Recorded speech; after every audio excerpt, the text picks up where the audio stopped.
What is going on, everyone? It's another episode where we're talking Formula One. Specifically this week, we're going to focus on a couple of the manufacturers, especially our friends at Ferrari, with Spinderella, Vettel at the helm of the SF90, and a couple other conspiracy theories on how the heck two Renaults can shut down at the exact same moment, all screwing over Max Verstappen. So I guess to start this all off, everything seemed to be pretty well in hand for Charles Leclerc until it wasn't, and magically he loses the MGU-H, I believe they were talking. I don't know if that's been confirmed or not, but obviously no energy recovery at that point in time. So unfortunately the Ferrari was not powerful enough to operate on engine only without battery assistance.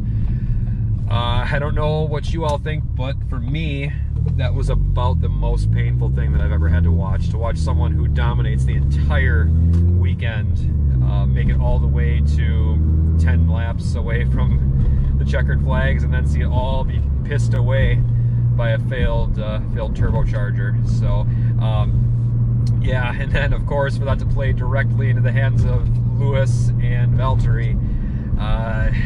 Don't hate quite as much on the Valtteri train, but I'm just a little bit tired of the horseshoe that Lewis has shoved up his hind end. But again, it just wasn't Ferrari's weekend. It just wasn't meant to be, I guess. Charles Leclerc again looked dominant the entire time until the very end, and then it just unfortunately ended up not holding it together.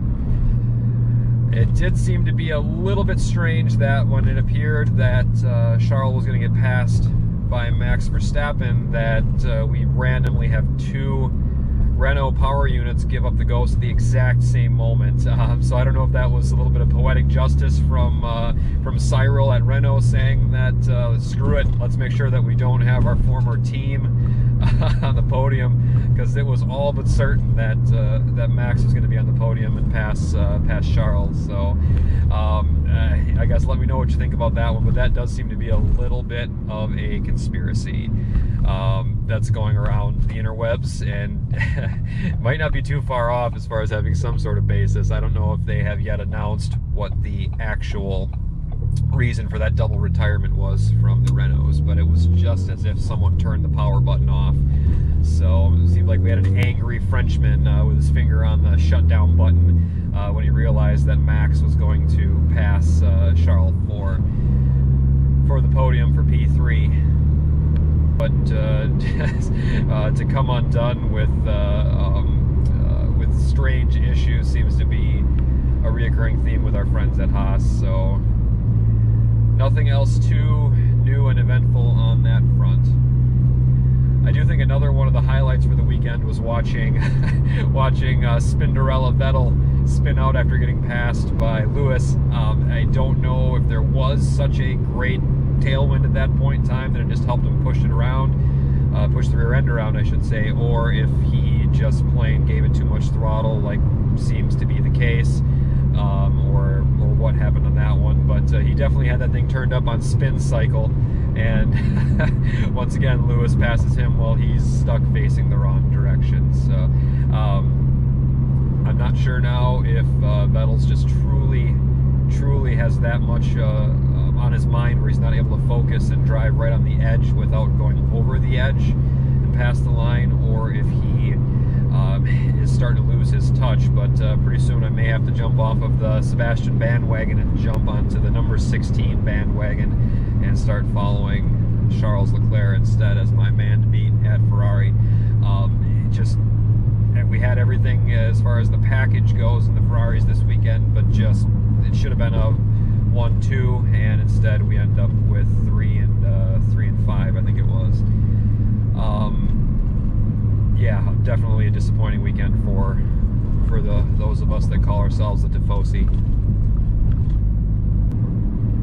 In other news, the two drivers from Williams are still operating dumpster fire type of equipment. So that hasn't changed too much. It does seem that Lance Stroll is not generating any sort of race pace or qualifying pace or any sort of pace other than the pace at which money leaves his dad's wallet and funds the Racing Point team. So that is not changed. It seems to be more of the same.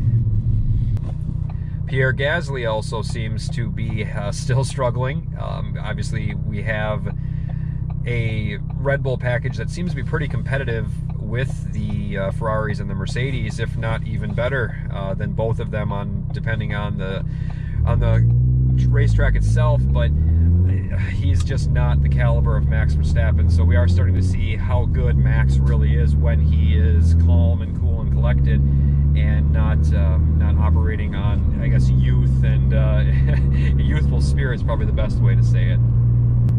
It was nice also to see Kimi Räikkönen, who's obviously a fan favorite, especially for many of us in the Gimme posting group on Facebook. It's nice to see Kimi in the top 10.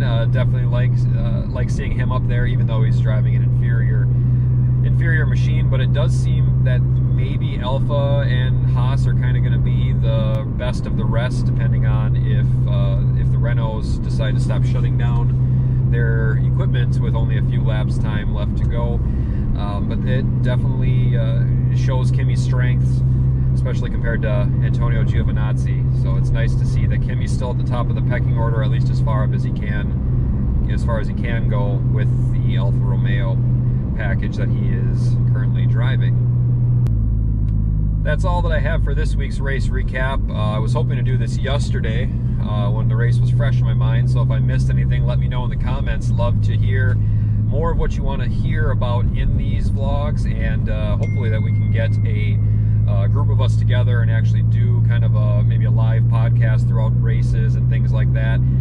Also coming up later in the week, I'm hoping that the weather will cooperate and be able to get a little bit of motorcycles action going here, as opposed to just sitting here in my boring Focus and driving to and from work. So there will definitely be more to come, and we'll kind of try to keep you all up to date on what's going on in the world of Formula One and motorcycles, everything automotive, and everything else that's going on in my boring life. So that's all that I have for you guys this time.